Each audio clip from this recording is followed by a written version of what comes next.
आज मैं class 9th का न्यू सिलेबस का चैप्टर नंबर 3 नंबर सिस्टम लेकर आई हूँ, जिसमें पहले तो आपको मैं इंट्रोडक्शन दूंगी नंबर सिस्टम का। उसके बाद हम एक्सरसाइज के 3.1 के कुछ क्वेश्चंस ट्राई करेंगे। ठीक है, तो सबसे पहले करते हैं कि नंबर सिस्टम होता क्या है। नंबर सिस्टम में सबसे पहला आता है नंबर लाइन। ठीक है, तो नंबर लाइन क्या होती है? नंबर लाइन वो होती है जिसमें सारे पॉजिटिव, नेगेटिव और ज़ीरो रिप्रेजेंट होता है, उसको क्या बोलते हैं? नंबर लाइन बोलते हैं। ये आ गई आपकी नंबर लाइन। ठीक है, ये आपका बीच का होता है पॉइंट ज़ीरो। ठीक है, ज़ीरो के जो राइट साइड होता है वो पॉजिटिव में होता है, तो 1 2 3 4 ये इनफाइनाइट तक चलती है। ठीक है, ये भी यहाँ लेफ्ट साइड में होगा जो वो -1 -2 -3, और ये भी क्या होगी? इनफाइनाइट तक चलती रहेगी। ठीक है, तो नंबर लाइन पता चल गया आपको, जिसमें सारे नंबर रिप्रेजेंट होते हैं, उसको बोलते हैं नंबर लाइन। ठीक है, फिर आ गया आपका नेचुरल नंबर। तो नेचुरल नंबर हम डिनोट करते हैं कैपिटल एन से। ठीक है, नेचुरल नंबर वो नंबर होते हैं जो काउंटिंग नंबर्स होते हैं, जैसे 1 2 3 4, और ये कंटिन्यू इनफाइनाइट तक चलते रहते हैं। तो जो काउंटिंग नंबर होते हैं जो 1 से स्टार्ट होते हैं उनको क्या बोलते हैं? नेचुरल नंबर बोलते हैं। ठीक है, नेचुरल नंबर में ही कौन सा आता है? प्राइम नंबर आता है। तो प्राइम नंबर भी एक क्या है? नेचुरल नंबर ही है, लेकिन ग्रेटर देन 1 है, 1 से बड़ा है। ठीक है, जैसे कि प्राइम नंबर की नॉर्मल लैंग्वेज में अगर बोला जाए कि प्राइम नंबर होता क्या है, तो प्राइम नंबर वो नंबर होता है जिसके दो फैक्टर होते हैं। क्या होते हैं? जिसके दो फैक्टर होते हैं, एक 1 और एक वो खुद इटसेल्फ। ठीक है, एक 1 और एक वो खुद। ठीक है, जैसे 2 ले लिया, 2 1 की टेबल में भी आता है और अपनी टेबल में भी आता है। तो इसके कितने फैक्टर हुए? 2 हुए, तो ये क्या हो गया? प्राइम नंबर हो गया। और 2 क्या है हमारा? ये तो पता ही है कि first and last even prime number है, उसके अलावा कोई भी इवन प्राइम नंबर नहीं है। ठीक है, तो ये फर्स्ट और लास्ट हमारा इवन प्राइम नंबर है। ठीक है, एग्जाम्पल ले लो, जैसे 4। ठीक है, 4 1 की टेबल में भी आता है, 2 की टेबल में भी आता है और खुद की टेबल में भी आता है। तो ये क्या है? ये प्राइम नंबर नहीं है, क्योंकि इसके दो से ज़्यादा फैक्टर बन गए हैं। ठीक है, और ले लो, जैसे 11 ले लो। ठीक है, 11 1 की में भी आता है और 11 अब खुद की टेबल में भी आता है, तो इसके दो ही फैक्टर हैं, तो 11 भी क्या हो गया? हमारा प्राइम नंबर हो गया। तो प्राइम नंबर क्लियर हो गया। प्राइम नंबर वो नंबर होता है जिसके दो फैक्टर होते हैं, एक 1 और एक वो खुद। ठीक है, आती है बात अब कंपोजिट नंबर की। तो कंपोजिट नंबर वो होते हैं जिनके दो से ज़्यादा फैक्टर होते हैं। ठीक है, जिससे दो से ज़्यादा फैक्टर होते हैं उसे कंपोजिट नंबर होते हैं। तो फर्स्ट कंपोजिट नंबर हमारा हो गया 4, देन 6, देन 8, देन 9। ठीक है, 4 का चेक किया हमने कि 4 1 की टेबल में भी आता है, 2 की टेबल में भी आता है और अपनी टेबल में भी आता है, दो से ज़्यादा फैक्टर हो गए, तो ये क्या हो गया? कंपोजिट नंबर हो गया। 6 का चेक कर लो, 1 की टेबल में भी आता है, 2 की टेबल में भी आता है, 3 की टेबल में भी आता है और 6 की टेबल में भी आता है, तो कितने फैक्टर हो गए? 4 हो गए। ठीक है, 8 आता है 1 की टेबल में, 2 की टेबल में, 4 की टेबल में और 8 की टेबल में। इसके भी दो से ज़्यादा फैक्टर हो गए, तो ये क्या हो गया? कंपोजिट नंबर हो गया। क्लियर? नेक्स्ट आ गया हमारा होल नंबर। तो होल नंबर को हम रिप्रेजेंट करते हैं कैपिटल डब्ल्यू से। ठीक है, और होल नंबर हमारे कहाँ से शुरू होते हैं? तो होल नंबर हमारे शुरू होते हैं 0 से। 0 1 2 3 4, और ये भी क्या होते हैं? इनफाइनाइट तक चलते हैं। ठीक है, इसलिए जितने भी नेचुरल नंबर होते हैं वो होल नंबर होते हैं, क्योंकि नेचुरल नंबर हमारे 1 से शुरू होते हैं।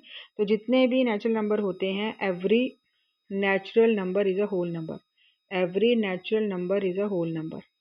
ठीक है, होल नंबर। लेकिन सारे होल नंबर नेचुरल नंबर नहीं होते, क्योंकि ज़ीरो क्या है? ज़ीरो एक होल नंबर है, नेचुरल नंबर नहीं है। ठीक है, क्लियर हो गया कि होल नंबर कहाँ से शुरू होते हैं? 0 से स्टार्ट होते हैं, कंटिन्यू जाते हैं, और इसमें 1 मार्क का क्वेश्चन भी आ सकता है, तो आप लिख सकते हो कि सारे जो नेचुरल नंबर होते हैं वो क्या होते हैं? होल नंबर होते हैं। ठीक है, नेक्स्ट आ गया हमारे इंटीजर्स। क्या होते हैं? तो इंटीजर्स को रिप्रेजेंट करते हैं जेड से। ठीक है, और जो भी नंबर लाइन में आपने देखी हैं, ज़ीरो, पॉजिटिव और नेगेटिव साइन, वो सारे क्या होते हैं? इंटीजर्स को रिप्रेजेंट करते हैं। ठीक है, तो जितने भी all integers can be represented in number line, वो मैंने आपको दिखाया था कि ये ज़ीरो, ये पॉजिटिव, ठीक है, और इस तरफ नेगेटिव। ठीक है, तो इंटीजर्स किससे मिलके बने हुए हैं? Positive, negative and zero. ठीक है, ज़ीरो ना ही पॉजिटिव होता है ना ही नेगेटिव होता है। ठीक है, और इंटीजर्स क्या होते हैं? इनफाइनाइट प्रेजेंट होते हैं। ठीक है, नेक्स्ट पे आते हैं। नेक्स्ट क्या है हमारा? तो नेक्स्ट हमारा रैशनल नंबर। रैशनल नंबर को हम डिनोट करते हैं क्यू से। ठीक है, रैशनल नंबर क्या नंबर होता है? रैशनल नंबर वो नंबर होता है जिसको हम p बाई क्यू की फॉर्म में एक्सप्रेस कर सकते हैं, और जो q होता है वो कभी भी ज़ीरो नहीं होता है। ठीक है, मतलब नीचे वाला कभी भी ज़ीरो नहीं होना चाहिए। ठीक है, तो और p और q क्या होने चाहिए? इंटीजर्स होने चाहिए। ठीक है, जैसे एग्जांपल ले लो 2। तो 2 को मैं रिप्रेजेंट कर सकती हूँ ना 2/1। तो ये मेरा p आ गया, ये मेरा q आ गया, तो ये क्या है? ये रैशनल नंबर है। ठीक है, रैशनल नंबर है। ले लिया मैंने जीरो को मैं रिप्रेजेंट कर सकती हूँ पी बाई क्यू की फॉर्म में, हाँ 0/1 लिख सकती हूँ मैं। 0/1 क्या होता है, जीरो ही होता है। तो ये हो गया पी अपॉन क्यू। तो जीरो भी मेरा क्या है, एक रैशनल नंबर है, तो ये भी क्या हो जाएगा, yes it is a rational number. लेकिन अगर क्वेश्चन में आ गया बताओ 1/0 है, तो ये तो नॉट डिफाइंड होता है, ठीक है, 1 को तो जीरो डिवाइड कर ही नहीं सकता है, तो ये रैशनल नंबर नहीं है। क्यों नहीं है, क्योंकि ये पी बाई क्यू की फॉर्म में है ही नहीं है, क्योंकि क्यू हमारा जीरो नहीं होना चाहिए, मतलब नीचे वाला जीरो नहीं होना चाहिए। अगर नीचे जीरो आ गया तो इट मीन्स वो रैशनल नंबर नहीं है, ठीक है। जैसे -4/3 पूछा है, तो -4/3 भी हमारा क्या है, ये हमारा रैशनल नंबर है। क्यों है, क्योंकि रैशनल नंबर में मैंने अभी आपको बताया कि रैशनल नंबर वो नंबर होते हैं जिनको पी बाई क्यू की फॉर्म में रिप्रेजेंट कर सकते हैं, और क्यू जीरो के इक्वल नहीं होना चाहिए, और पी और क्यू क्या हो सकते हैं, इंटीजर्स हो सकते हैं। तो -4 इंटीजर है और 3 भी क्या है, इंटीजर है, तो ये भी क्या है, हमारा रैशनल नंबर है, ठीक है। नेक्स्ट पे आते हैं कि इक्विवेलेंट रैशनल नंबर क्या होता है। इक्विवेलेंट का मतलब होता है ऐसा नंबर जो हमें मल्टीप्लाई या डिवाइड करने पे मिलता है, और वो मल्टीप्लाई डिवाइड हम न्यूमरेटर डिनोमिनेटर दोनों में करते हैं। जैसे ले लो 2/3 लिया, ठीक है, इसके मुझे बोला कि इक्विवेलेंट रैशनल नंबर निकालो, तो मैं इसको भी अगर 2 से मल्टीप्लाई करूंगी न्यूमरेटर को, तो डिनोमिनेटर को भी 2 से करना पड़ेगा। तो 2 2 से कितना हो गया 4, 3 2 से कितना हो गया 6। फर्दर मुझे और आगे निकालने हैं इसके, तो इसको 2/3 को फिर से मैं किससे करूंगी 3, और नीचे भी डिनोमिनेटर को भी 3 से करूंगी, तो हो गया 6/3 3 × 9। तो ऐसे मेरा क्या हो जाएगा, इक्विवेलेंट फ्रैक्शन क्या, इक्विवेलेंट रैशनल नंबर क्या होते हैं, कंटिन्यू चलते रहते हैं। तो मैं इसको ऐसे लिख सकती हूँ कि 2/3 है, इसके इक्विवेलेंट क्या हो गए, तो 2 2 जा कितना हो गया 4, 3 2 जा क्या हो गया 6, फिर 2 3 जा कितना हो गया 6, और 3 3 जा कितना हो गया 9, फिर 2 4 जा कितना हो गया 8, और 3 4 जा कितना हो गया 12। तो ये क्या है, ये सारे क्या है, इसके इक्विवेलेंट फ्रैक्शन है। जिसको 2 से किया मैंने मल्टीप्लाई, इसको 3 से किया, इसको 4 से किया, वैसे इसको भी 2 से किया, इसको भी 3 से किया, और इसको भी 4 से किया। तो ये मेरे क्या हो गए, इक्विवेलेंट रैशनल नंबर हो गए, ठीक है। नेक्स्ट आ गया हमारा टॉपिक, इरेशनल नंबर क्या होते हैं, ठीक है। तो इरेशनल नंबर वो नंबर होते हैं जिनको हम पी बाई क्यू की फॉर्म में रिप्रेजेंट नहीं कर सकते, उसको क्या बोलते हैं, इरेशनल नंबर बोलते हैं। जो हम पी बाई क्यू की फॉर्म में रिप्रेजेंट नहीं करते उसको इरेशनल नंबर बोलते हैं। लेकिन ये कॉन्सेप्ट अभी हम आगे पढ़ेंगे, ठीक है, यहाँ नहीं पढ़ेंगे, तो बस बताने के लिए कि जिनको हम पी बाई क्यू की फॉर्म में रिप्रेजेंट नहीं करते उसको रैशनल नंबर बोलते हैं। इसका एग्जाम्पल हो गया √2, √5, पाई वगैरह, ठीक है। तो ये हम क्या करेंगे, बाद में मैं आपको बताऊंगी ये क्या होता है, ठीक है। अब आ गया हमारा नेक्स्ट कि absolute value of a rational number क्या होती है। एब्सोल्यूट वैल्यू का मतलब क्या है, absolute value of a rational number का मतलब क्या है, ठीक है। तो याद रखना है कि अगर हमें बोला है कि अगर ए हमारा कोई भी क्या है, रैशनल नंबर है, ए हमारा कोई भी क्या है, रैशनल नंबर है, तो उसकी एब्सोल्यूट वैल्यू क्या हो जाएगी, तो एब्सोल्यूट वैल्यू को डिनोट करते हैं किससे, कि एब्सोल्यूट वाला साइन लगाते हैं और ऐसे लिखते हैं, ठीक है। इसमें क्या होता है कि कोई भी अगर नेगेटिव होता है तो वो क्या बन जाता है, पॉजिटिव।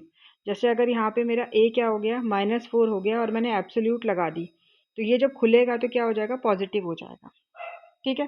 पॉजिटिव कैसे होगा, क्योंकि ये एब्सोल्यूट वाला जो साइन होता है इसको हम कैसे -4 एज इट इज़ लिखेंगे, जब इसको हटाएंगे तो ब्रैकेट स्क्वायर वाले लगाएंगे तो यहाँ पे माइनस लगाना पड़ता है हमें, तो माइनस माइनस क्या हो जाता है, प्लस हो जाता है, ठीक है। जैसे एक और एग्जांपल दिया है, जैसे 2/11 और एब्सोल्यूट लगाया यहाँ पे, तो इसको हम कैसे करेंगे, माइनस बाहर लगाएंगे, स्क्वायर ब्रैकेट लगाएंगे, और -2/11, तो इस एब्सोल्यूट को खोल दिया हमने, माइनस माइनस प्लस हो गया, तो ये हो गया 2/11, ठीक है। तो एब्सोल्यूट वैल्यू क्या होती है, हमेशा एक पॉजिटिव नंबर होती है, ठीक है। जैसे कि अगर हम एग्जांपल ले लें, एक और एग्जांपल लिया मैंने, जैसे ये दिया -1/7 दिया है, ठीक है, और यहाँ पे 14/3 दिया हुआ है, ठीक है, और ये ब्रैकेट में दिया है। पहले हम क्या करेंगे, पहले अंदर सॉल्व करेंगे, ठीक है। तो ये हो जाएगा 7 2 ज़ा 14, -1 को 2 से करेंगे तो -2, और नीचे 3 का 3। अब इसको खोलो आप, ठीक है। अब इसको हमने जब खोलना है तो हम कैसे खोलेंगे इसको, बताओ मेरे को, कैसे खोलेंगे इसको। ये माइनस तो एज इट इज़ रहेगा, और जब इसको खोलते हैं हम, तब हम क्या लगाते हैं, एक माइनस लगाते हैं, और फिर स्क्वायर ब्रैकेट लगाते हैं, और -2/3 लगाते हैं ना, तो हमें ऐसे करना पड़ेगा ना इसको। तो ये माइनस माइनस कैंसिल आउट, तो क्या आ गया, -2/3 आ गया, ठीक है। क्लियर हुई मेरी बात, ठीक है, अब करते हैं हम 3.1 पहली एक्सरसाइज स्टार्ट करते हैं। ठीक है, तो अभी क्या है हमारा एक्सरसाइज 3.1 का फर्स्ट क्वेश्चन क्या बोला हुआ है। तो फर्स्ट क्वेश्चन ये बोला हुआ है हमें कि राइट 63 अपॉन -36 विद डिनोमिनेटर -4। ठीक है, मतलब 63 अपॉन -36 को हमने क्या लिखना है, डिनोमिनेटर -4 के फॉर्म में लिखना हुआ है। ठीक है ना, मतलब 33 अपॉन -36 है ना, पहले इसको सिंपलेस्ट फॉर्म में लेकर आओ। तो ये किसकी टेबल में आते हैं, 9 की टेबल में। 9 7 ज़ा 9 4 ज़ा 36, तो क्या आ गया -7/4 है। ये आप माइनस ऊपर नीचे कहीं पे भी लगा सकते हैं, न्यूमरेटर डिनोमिनेटर में कहीं पे भी लिख सकते हो। अब हमें क्या बोला है कि ये जो -7/4 है, ये हमें डिनोमिनेटर कितना दे रखा है, -4 दे रखा है। तो हमें मतलब कि बताओ कि इसका न्यूमरेटर क्या होगा। तो 4 को किससे मल्टीप्लाई किया कि 4 आया, तो यहाँ पे 1 से किया, तो 7 को भी किससे करेंगे, 1 से, तो क्या हो जाएगा 7। अब यहाँ पे क्या है कि इधर क्या है, न्यूमरेटर में नेगेटिव था, यहाँ पे डिनोमिनेटर में था, तो दोनों जगह चलेगा, ऊपर नीचे एक ही बात होती है। तो हम इसको ऐसे भी लिख सकते हैं कि -7/4 इज इक्वल टू -7/4। मैं ऊपर भी लिख सकती हूँ उस माइनस साइन को, नीचे भी लिख सकती हूँ। ठीक है, अब हमें क्या दिया है, यहाँ पे 21 दे रखा है न्यूमरेटर। तो हमने सिंप्लीफाई करके क्या निकाला था, -7/4 निकाला था, और यहाँ पे न्यूमरेटर में कितना दे रखा है, 21। तो मेरे को डिनोमिनेटर निकालना है इसका। तो 7 में क्या मल्टीप्लाई किया कि 21 आया, तो 3 किया, किया ना 7 में 3 मल्टीप्लाई। तो 4 में भी क्या मल्टीप्लाई करेंगे, तो 3, क्योंकि न्यूमरेटर डिनोमिनेटर अभी पढ़ा हमने कि सेम नंबर से मल्टीप्लाई करना है। तो 4 3 ज़ा क्या हो गया, 12 हो गया। अब यहाँ माइनस का साइन है, तो इधर भी माइनस लगा दो, तो यहाँ पे क्या हो जाएगा, -21/12 हो जाएगा। ठीक है, नेक्स्ट में क्या बोला है, डिनोमिनेटर दे रखा है मुझे 12। डिनोमिनेटर क्या है, 12, और क्या आया था हमारा, -7/4 आया था। ठीक है, तो हमने 4 में क्या मल्टीप्लाई किया कि 12 आया, तो 3 किया। तो यहाँ पे भी 7 में कितना मल्टीप्लाई करना पड़ेगा, 3। तो कितना आ जाएगा, -21/12 हो जाएगा। ठीक है, फिर फोर्थ में बोला न्यूमरेटर क्या है, -7 है, तो न्यूमरेटर -7 है, तो डिनोमिनेटर निकालना है। और हमारा जो सिंप्लीफाई करके आया वो क्या आया था, 7/4। ठीक है, तो यहाँ पे भी वही है, -7 का यहाँ पे -7, तो यहाँ 4 है, तो यहाँ पे भी क्या आ जाएगा, 4 आ जाएगा। ठीक है, समझ में आया। अब नेक्स्ट पे चलते हैं। इसमें क्या पूछा हुआ है कि write 3 rational number equivalent to निकालना है। तो 4/3 के नेक्स्ट 3 निकालने हैं। ठीक है, तो 4/3 के नेक्स्ट 3 क्या निकलेंगे, तो लिखो आप 4/3। 4/3 है ना, नहीं 4/5 है, सॉरी। ठीक है, 4/5 के निकालने हैं आपने। तो ये देखो 4/5 लिखो। ठीक है, मैंने क्या बताया था कि 4/5 है, तो 1 से करेंगे तो 4/5 ही आएगा, क्योंकि 1 से करेंगे और 1 से करेंगे तो कितना आएगा, 4/5 ही आएगा। फिर ही इसको ही दोबारा लेना है, तो यहाँ पे 4/5 लेंगे तो किससे करेंगे, 2 से, और यहाँ पे भी 2 से करेंगे, तो 4 2 ज़ा 8 और 5 2 ज़ा कितना हो गया, 10 हो गया। ठीक है, फिर ये 4/5 को करेंगे 3 से, तो 3 इंटू 3, इसके इक्विवेलेंट निकालने हैं, इसके आगे आगे नंबर के नहीं, सिर्फ इसके निकालने हैं। तो 4 3 ज़ा 12 और 5 3 ज़ा 15। फिर 4/5 को लेंगे तो नेक्स्ट इसका क्या आएगा, 4 इंटू 4 आ जाएगा, तो क्या हो जाएगा, 4 4 ज़ा 16, 4 5 ज़ा 20। तो इसके इक्विवेलेंट क्या मिले हमें, तो इसके इक्विवेलेंट मिले हमें 8/10, 12/15 और 16/20। ठीक है, एक और तरीका बता देती हूँ करने का। ठीक है, अगर ऐसे अजीब सा लग रहा है आपको करने में, तो एक और बता देती हूँ, डायरेक्ट कर सकते हो आप। ठीक है, यहाँ पे लिखो जो क्वेश्चन दे रखा है, क्या दे रखा है, 4/5 दे रखा है। ठीक है, इसके इक्विवेलेंट 3 निकालने हैं। तो 4 2 ज़ा कितना हो गया, 8 हो गया। तो 5 2 ज़ा भी कितना हो जाएगा, 10। ठीक है, मतलब 4 को 2 से डिवाइड किया, मल्टीप्लाई किया 8 आया, तो 5 को 2 से मल्टीप्लाई किया तो 10 आया है। सेम न्यूमरेटर डिनोमिनेटर में सेम करना है। फिर क्या किया, यहाँ पे 4 को 3 से किया, तो कितना आया, 4 3 ज़ा 12। तो 5 को भी 3 से करेंगे तो कितना आ जाएगा, 15। ठीक है, फिर 4 को 4 से किया तो कितना आ गया, 4 4 ज़ा 16, और 5 को भी 4 से किया तो कितना आ गया, 5 4 ज़ा 20। तो समझ में आ रहा है कि इक्विवेलेंट का मतलब क्या होता है, नेक्स्ट 3 निकालने हैं लगातार। ठीक है, उसको क्या बोलते हैं, इक्विवेलेंट बोलते हैं। नेक्स्ट पे आ जाओ। नेक्स्ट पे क्या बोला है, 3/-7 बोला है। तो यहाँ पे भी लिखो 3/-7 बोला हुआ है। तो 3/-7 में वही करना है, 1 से किया तो वही आएगा 3/-7। तो 2 से करो, तो 3 2 ज़ा कितना होता है, 6। तो 7 को भी 2 से करेंगे तो कितना हो जाएगा, 14। ठीक है, 7 2 ज़ा 14। फिर 3 से करेंगे, तो 3 3 ज़ा कितना हो गया, 9 हो गया, और 7 3 ज़ा कितना हो गया, 21। ये माइनस का साइन। ठीक है, फिर 3 को किससे करेंगे, 4 से, तो 3 4 ज़ा कितना हो गया, 12, और 7 को जब 4 से करेंगे तो कितना हो जाएगा 28 और माइनस का, तो ये इसके इक्विवेलेंट 3 आ गए रैशनल नंबर। ठीक है, नेक्स्ट में पूछा है, थर्ड पार्ट में पूछा है इसका कि थर्ड पार्ट निकालो, तो थर्ड पार्ट दे रखा था हमें -5/8 दे रखा है, तो इसके भी नेक्स्ट 3 निकालने हैं। तो करो, 5 2 से कितना होता है 10, 5 3 से कितना होता है 15 और 5 4 से कितना होता है 20। ठीक है, वैसे करो, 8 2 से कितना होता है 16, 8 3 से कितना होता है 24 और 8 4 से कितना होता है 32। ठीक है, और माइनस का साइन है तो माइनस का साइन लगा दो साथ में। ठीक है, तो 5 2 ज़ा किया, 5 3 ज़ा किया, 5 4 ज़ा किया, 8 2 ज़ा, 8 3 ज़ा, 8 4 ज़ा। न्यूमरेटर डिनोमिनेटर दोनों में क्या होने चाहिए, सेम होने चाहिए। ठीक है, सेम नहीं करोगे तो गलत हो जाएगा।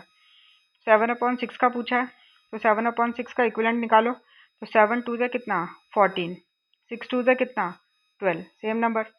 7 3 ज़ा कितना 21 और 6 3 ज़ा कितना 21, 7 4 ज़ा कितना 28 और 6 4 ज़ा कितना 24। ठीक है, तो इसके इक्विवेलेंट फ्रैक्शन मिल गए हमें। उसके बाद फिफ्थ पार्ट पूछा है हमें, तो फिफ्थ पार्ट क्या बोला हुआ है 11/12 बोला है। ठीक है, तो निकालो, 11 2 ज़ा 22, 12 2 ज़ा 24, 11 3 ज़ा 33, 12 3 ज़ा 36, 11 4 ज़ा 44 और 12 4 ज़ा 48। तो ये इसके क्या हो गए, इक्विवेलेंट फ्रैक्शन आ गए।